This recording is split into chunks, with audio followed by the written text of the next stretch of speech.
Okay, everyone, how's it going? It's me here again, and this video is going to be about Suicide Squad. Before I do that, though, I will say I haven't been able to get many videos out because the company I'm working for right now is liquidating. It's a retail company, but they're liquidating, and so I'm getting like 40 hours a week, so I don't really have time. I only have like Mondays and Saturdays off. Saturdays I'm usually just sitting around, relaxing, or out of town, so that really only leaves Monday or any other quick couple of hours I have to be able to do something like this. So videos that's why they've been much slower. They'll probably continue to be that slow until I just maybe get closer to the end of liquidation, and I get a little bit more hours opened up. But for now, they're going to be kind of slow. I'll try to record as much as I can and do this as much as I can in maybe a day, maybe like 2 or 3 a day if possible. But other than that, expect them to be kind of slow and here and there maybe staggered. But anyways, Suicide Squad. I saw this movie, I think, a couple of days after it came out, and I will say this, it wasn't as bad as what people put out. It was better than what people actually said, but it wasn't that great. I will say this felt like DC's version of Deadpool, and nowhere near as good as Deadpool. Deadpool was better, and I'm a huge DC fan. I will say I don't know much about the comics. I don't read as often as I used to. But Deadpool was better, but I feel like this was their version of Deadpool. I feel like this should have been maybe PG-13 to R-rated. I can't remember what the rating was. I think it was PG-13. But overall, it wasn't too bad. The pacing, I will agree, did seem a little bit off here and there. It seemed to go a little bit too quick. Maybe it's because at the beginning they do a ton of flashbacks for some characters. They do, especially Harley Quinn and Deadshot. Deadshot I liked in this. Will Smith did great. I was worried that he wouldn't do as good, but he actually pulled through. And I actually liked what he did with the role of Deadshot. I was actually kind of impressed. Some people I've talked to have, like, they can't get past the fact that Deadshot's black, and I'm just like, I was concerned about Will Smith being Deadshot, but it's more the fact that I've been concerned about any role Will Smith plays because it's never that good, like, especially After Earth, which I thought was terrible. So I don't fully understand their whole thing on that, especially when they say they're not racist, and I'm pretty sure it's not, it's because it doesn't follow the comics. But Deadshot was great in this. I will tell that. Anyone tells you differently, just smack him for me. I can't remember her name, but she played Harley Quinn. She was incredible as Harley Quinn. I was actually very impressed. I'm actually curious to see what they'll do with Harley Quinn in the future. I know they're doing a solo Harley Quinn movie. I'm kind of interested in seeing, but at the same time I'm kind of worried because it's Warner Brothers and they seem to be getting involved with all their movies and they just don't seem to come out as good as what they promise, especially with Suicide Squad, because Suicide Squad early review, screenings say it was really good, and then later screenings said they seem to have changed something with the movie, because apparently they took from two different edits of the movie, one with the original director's version of the cut, and then the new Warner Brothers version of the cut, and they took what people liked about both and put them together, and bam, came up the Suicide Squad, which was just okay. So I'm kind of worried about future DC movies right now with Warner Brothers. They just kind of need to let it go and let them do what the DC wants to do with them. But as I said, Harley Quinn was great. She didn't have two hyenas in this, sadly, but she was kind of the big comical part in this, not so much Joker. This Joker seemed to be a little bit more changed up a bit, I should say. I mean, he doesn't crack any jokes, which is kind of... Actually, it wasn't really too weird, because it's what I expect from Joker now, it's just to be more darker for some reason. Especially after Heath Ledger's Joker, who was really good, but Jared Leto, I will say, wasn't bad as a Joker by any means. I won't say he's good, because I feel like he wasn't in it enough to actually say if he was really good or if he was really bad. I'm going to have to see him more to decide, and maybe when we see him more, we'll figure out why they're going this direction with the Joker, because he seems to be, or what can be, a really, really dark Joker, more than what we've seen from previous movies. And so I'm kind of looking forward to it.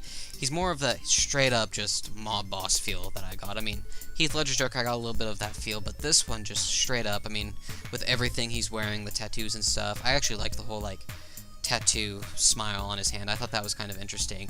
Some of the backstory with Harley and Joker I liked. I know a lot of people complain because the way Joker's seems to actually care for Harley, but again, I don't think we can tell. We don't know if he maybe has a plan, and that's why he seems to supposedly care. Because there's the whole thing of him when in the movie he drives a car in a flashback. It's a flashback that this is in. He drives into the water with Harley in it while being followed by Batman. And when Batman goes down there to drag them both out of the bay because he crashed the car in there, Joker did, I should say. Joker's just gone and he left Harley, so it's like, well, he doesn't seem to care. And then there's other parts in the movie where he seems to care. Like, throughout this whole movie, for what you see of the Joker, his whole role is he is going after Harley to get her back because she's in prison. Suicide Squad, obviously. So he's going to try and get her back. For like the few times you actually see him, he's like, all of like scenes are about his plan leading up to getting Harley back. And so like he seems to care there. And then there's another whole flashback where it's the whole acid bath scene, because it kind of gives you a little bit on how Harley starts liking the Joker, how she like grows attached to him and thinks that he likes her. But from what we know of Joker, that didn't actually happen. He just uses her.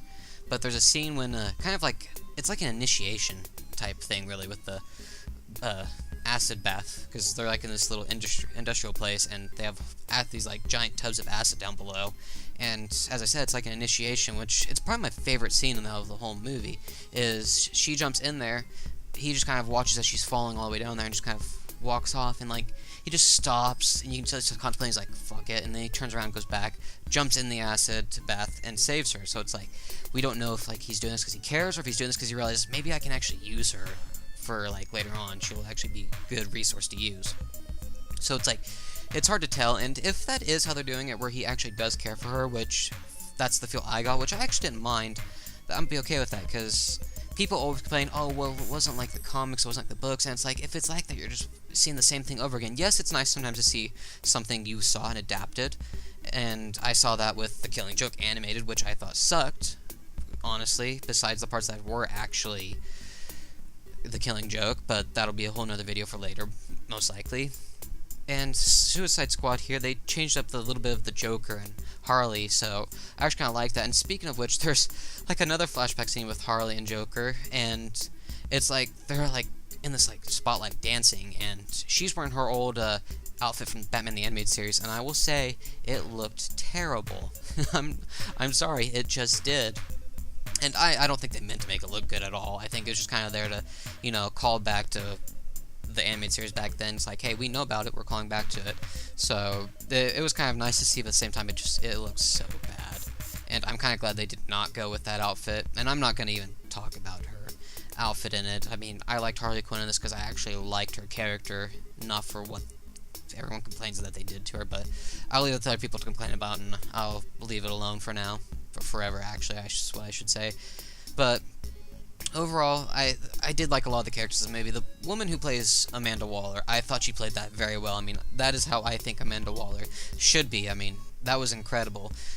Story-wise, the story was just kind of, it was okay. It wasn't terrible. I mean, it was just a regular, to me, I felt like it was a regular plot line, which I'm okay with that. I mean, I went to see it because it was Suicide Squad. This movie felt like it was more for the fans than it was for the critics. I will say this, though, that there is a part in the movie where it's like, I would say it's probably what they were trying to make was a plot twist, and it just didn't work out well. It was one of those things where it's like when it happened, it was just like, oh, okay, cool. It had no shock value at all. It was just, it was there. It was what it was. There was no shock value. It was just poor, I guess you could say. It added nothing, and it was basically just, the event starts happening, so they get the Suicide Squad together to go and save this high priority target, and of course take out the enemy, but they have to get the high priority target first. So it's stuck in the middle of the city trying to find the high priority target, and the high priority target just turns out to be Amanda Waller while she's giving them orders this whole time. So there was just no shock value at all. I mean, they should have just done something different. Maybe actually have it where there was a high priority target. Maybe make it where it was like the mayor or something, or just like some general there, a couple of generals, just something like that. But it just wasn't that. It just wasn't shocking enough. It was just like, okay, whatever. Moving on now. But I did like some of the relationships between like Harley Quinn and the rest of the group, and how she like she plays on actually caring for them, but it just seemed like she was doing it just to do it. And I loved how they made her seem like she's actually more crazy than what the Joker really is, and how she could actually fight. I liked that. I thought that was pretty good. But overall, the movie was it was okay. I didn't hate it. I'll probably buy it on Blu-ray, maybe. I like to collect movies, so I'll probably end up getting it on Blu-ray. I don't know if it's still in theaters. If it is, I would say you go watch it. I mean, my tickets were like $7 where I'm at, so I was like, I wasn't felt like I was spending too much on a movie, depending on what time you go. But, I mean, if your tickets are more or more expensive, which I know some places can be, I would say just wait till maybe it comes, like, if you have a dollar theater around there. I don't know if dollar theaters are around everywhere, but go to one of those, or just wait for it to come on Blu-ray, DVD, and rent it then, or buy it if you like to collect superhero movies. But overall, not too bad. I don't think you'll be disappointed, but don't go expecting like the best superhero movie you've ever watched. Just go in expecting a fun superhero movie, because that's what Suicide Squad was. That's what I feel like it should have been, was fun, even though it felt like they were trying to do their version of Deadpool, and not so much that being Deadpool, just so much being that type of movie. But I would say the Suicide Squad is not as dark as Batman vs Superman, but it's not as light as, like, say, like Avengers or Deadpool. But it's not as crude humorish. It's nowhere near as crude humorish as what Deadpool was, but it's just that type of movie where it's about a group of villains who are expendable, and they're made into a squad to do the impossible, that if they're caught, they're on their own, they're thrown under the bus type thing. And I will say this, if you've watched it and you want a good Suicide Squad movie, the one I will say that I actually liked, it's actually part of the Arkham video game series, it's called Assault on Arkham. That's actually a pretty good Suicide Squad movie. I would actually recommend that, especially since DC animated movies are really good. So I would go watch that if you didn't like the Suicide Squad movie, or you want to watch something until Suicide Squad comes out on DVD or Blu-ray. I would say go watch Assault on Arkham, especially, as I said, it takes place in the Arkham video game universe. But that's it for now, and I will see you guys next time.